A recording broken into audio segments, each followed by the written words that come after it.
Hey yo yo yo! Salut les turfeuses, salut les turfeurs, bienvenue pour un nouveau pronostic de Benoît Requin. Ok, place au pronostic du Quintet du mercredi 19 juin, direction Bordeaux, Le Bouscat pour le Grand National du trop attelé. 2650 mètres, 15 partants car le 11 et non partant. Réunion 1, course 2. Alors il y a un rendement de distance de 25 mètres à partir du numéro 13 et l'indice de confiance c'est 4 sur 5. Petit retour sur le quintet de ce lundi 17 juin. Ah, j'ai rien pu faire. Là, pour le coup, le quintet a été plus fort que moi. Ah, désolé, il y a des jours comme ça, il faut reconnaître que là c'était pas possible. Là, malheureusement, ils sont sortis de nulle part, impossible à les prévoir. Voilà, faut aussi accepter. C'est ça, quand on joue, faut aussi accepter de perdre de temps en temps. Tu peux pas te dire, voilà, je vais jouer, je vais gagner tous les jours. Non. Il y aura des jours comme ça, les amis, on va perdre. Voilà. Donc hier, on a perdu, clairement. Bon, peut-être qu'il y a des petits chanceux, ils ont fait un spot, ils ont gagné, ou après leur date de naissance, je ne sais pas, mais félicitations à ceux qui ont réussi à le choper quand même. En tout cas, voilà, de mon côté, on n'a pas réussi à le prendre hier. Ouais. Il y a des jours comme ça, qu'est-ce que tu veux. Mais bon, voilà, on ne peut pas gagner à tous les coups, mais ce qu'on veut, c'est gagner le plus souvent possible, donc on va tout faire pour gagner le plus souvent possible. Voilà, en sachant que ce scénario, de toute façon, il est inévitable. Du coup, moi, ce quintet, cette vidéo, je la tourne avant l'arrivée du quintet de ce mardi et je reviendrai dessus demain. Ok, c'est parti, on commence le pronostic et on commence avec le numéro 1, Falcon Dourville, et on écoute l'entraîneur Emmanuel Varin. Falcon Dourville, c'est un super droitier. Aussi, je profite d'avoir une place au départ pour courir dans cette étape du Grand National du Trot. Bon, il a bien tenu sa partie à Angoulême. Bon, il rendait la distance, il a rendu davantage de mètres.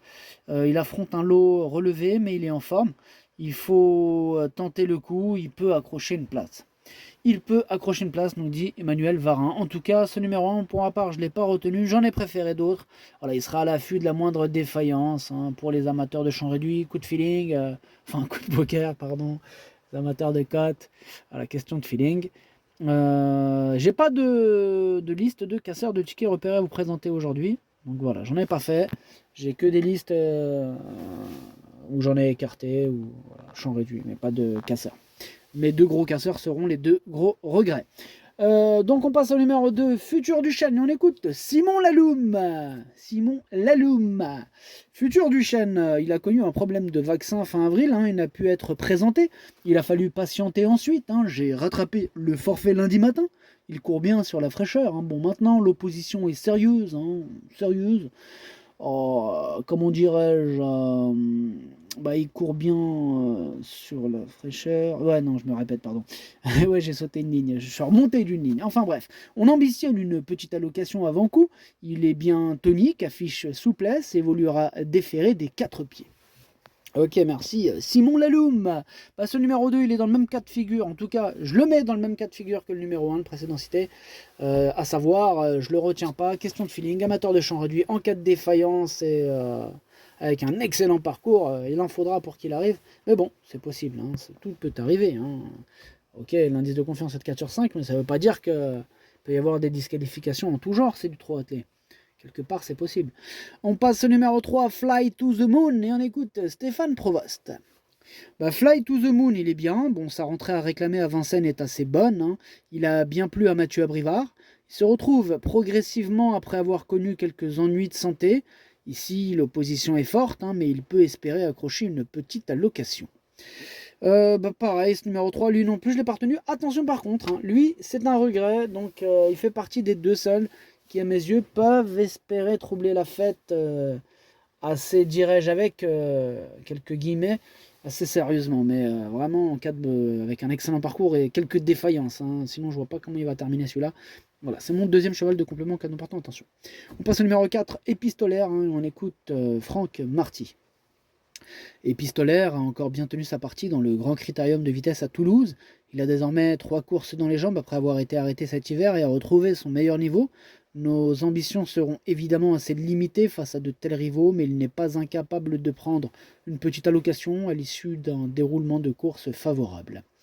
Pareil, ce numéro 4, lui non plus je l'ai pas retenu. Voilà, pour les amateurs de champ réduit, question de feeling, amateurs de cote, voilà, en cas de défaillance, à la rigueur. On passe au numéro 5, Andy Bourbon, et on écoute Stéphane Provost. Andy Bourbon, il a été acquis à la vente du Prix d'Amérique en début d'année. Il a bénéficié de quelques soins avant de reprendre le travail. Ici, c'est une course de remise en route. Ses prétentions sont très limitées. Il faut le revoir. Ouais, on s'attarde pas. C'est numéro 5, je le raye. On passe au numéro 6, éditeur Laravel. On écoute Cédric Terry. Éditeur Laravel a très bien fait l'hiver dernier. Mieux que l'on pouvait espérer. Il a bénéficié d'une période de repos ensuite. Là, il revient bien. Sa rentrée, elle est propre. Il y a 2 semaines. Il va courir en progrès. Maintenant, l'opposition, elle est de taille. Il ne détient qu'une chance secondaire. Il sera plus compétitif dans les Grands Prix du Sud-Ouest et au cours des prochaines semaines. Pareil que le numéro 5, ce numéro 6, je l'écarte. On passe au numéro 7, Udo Duruel. Et on écoute Antoine Lérété. Udo Duruel, il s'est retrouvé dans le sillage d'Héraldique, en dernier lieu, qui animait Grand Train et n'a jamais pu souffler. Il est toujours au top et l'engagement de mercredi au premier échelon reste très favorable. C'est un excellent droitier, comme il l'a prouvé à Amiens au mois d'avril. Il y a de bons chevaux au second poteau, mais il peut terminer dans les 3 premiers à l'issue d'un bon parcours. Moi, il me plaît beaucoup ce numéro 7. Je le mets très haut, je le garde 4e. Bien sûr, attention à lui. On passe au numéro 8, Filou de Chardet, et on écoute Philippe Daujar. Philou de Chardet vient de courir 3 reprises après avoir été arrêté cet hiver. Sa dernière sortie avait pour but de le maintenir en condition. Il n'apprécie pas Vincennes et sa montée. Là, il est en forme, bon droitier, bien engagé, au premier poteau. Je me suis laissé tenter, même si je sais qu'il a plus de marge et qu'il est barré par plusieurs rivaux. Une petite place me satisferait. Alors, on va surveiller de près cette candidature. Attention à ce numéro 8. Lui, pour le coup, il est là, à l'affût, en mode chacal. Il va attendre juste une défaillance ou deux. Bam, il va... Voilà. Là, je vous le dis, lui, il va surveiller. Il sera en surveillance dans ce quintet. Voilà, pour moi, c'est lui qu'il faut vraiment se méfier. La moindre défaillance, il va taper. Bam, il va rentrer dans le quintet à 5e place avec une belle cote. Donc, attention à ce numéro 8 qui peut faire mal en cas de défaillance. Donc c'est mon gros regret. C'est lui mon cheval de complément que nous portons attention. On passe au numéro 9, Have 7, et on écoute Nicolas Bazir. Have 7, il a mis du temps à retrouver la bonne carburation, mais il a totalement rassuré dernièrement. Malgré un parcours le nez au vent, il s'est montré accrocheur pour conserver le second accessite. Il est resté au top et se retrouve bien engagé au premier poteau. Ce n'est pas un grand droitier, mais il a bien travaillé à cette corde ces derniers temps. Il y a de sérieux clients, mais il en fait partie. Ouais, il fait surtout partie des spécialistes de la disqualification, ce numéro 9. Il n'est pas très régulier. Voilà, c'est ce qu'on peut lui reprocher. Ça m'énerve ce genre de candidature, mais bon, c'est comme ça, il faut de tout pour faire un monde. Ce numéro 9, moi je l'ai mis 5e. On passe au numéro 10, Falco du Douai. On écoute Gaël Nillon. Falco du Douai est en forme, il ne faut pas tenir compte de sa prestation à Arras. Il n'avait pas forcément pied dans l'herbe. Précédemment à Vincennes, il courait bien, il est capable de répéter cette valeur. Il devrait apprécier le profil de Bordeaux. Il aime les courses sélectives en courant à l'économie. S'il peut attendre non loin des premiers, il peut prétendre à une petite place en fin de combinaison. Ce numéro 10, moi je l'ai gardé, lui aussi, mais en toute fin de combinaison d'ailleurs. On passe au numéro 11 qui est non partant. Donc on enchaîne direct sur le 12, Hold Up du Dijon, et on écoute Paul-Philippe Ploquin. Hold Up du Dijon, il n'a pas démérité dernièrement à Vincennes. Nous avions décidé de patienter. Les chevaux qui le devançaient ont répété depuis. Il avait pris la 4e place de l'étape de Cordemais sans être très à l'aise pieds nus. Il sera mieux en étant plaqué devant. Il est idéalement engagé à la limite du recul sur un parcours qu'il va apprécier. Je pense qu'il détient une bonne chance. Ouais, je pense aussi. Il fait même partie de mes préférés, ce numéro 12.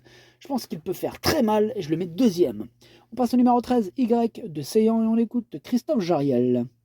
Y de Seillan, il s'est encore imposé plaisamment là, à Laval.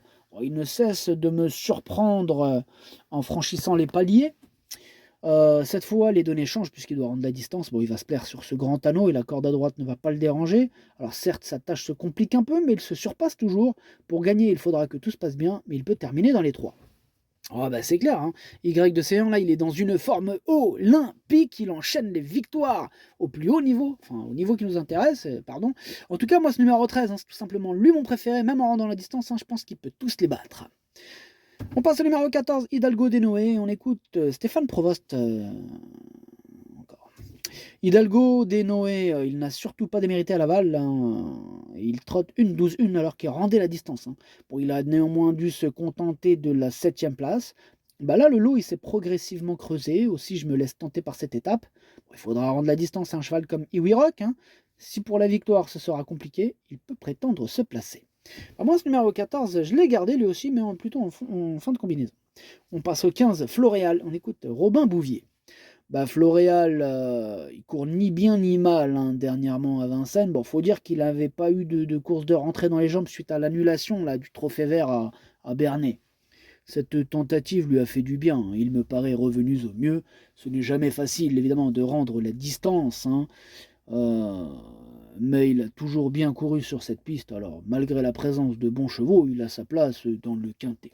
Ok, merci Robin Bouvier. Ce numéro 15, moi je l'ai gardé, il me plaît bien, je l'ai mis 6ème. Et on termine avec le numéro 16, Gendréen. On écoute Alexandre Abrivard.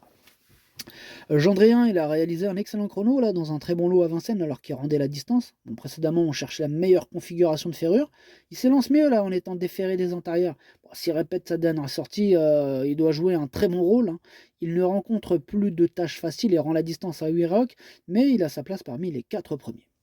Bah moi, ce numéro 16, hein, voilà le troisième qui complète le podium de mon pronostic. Je l'ai mis troisième et j'y crois. Le pronostic, ça donne 13, 12, 16, 7, 9, 15, 14, 10. Merci d'avoir suivi cette vidéo. N'hésitez pas à mettre un pouce bleu si la vidéo vous a plu.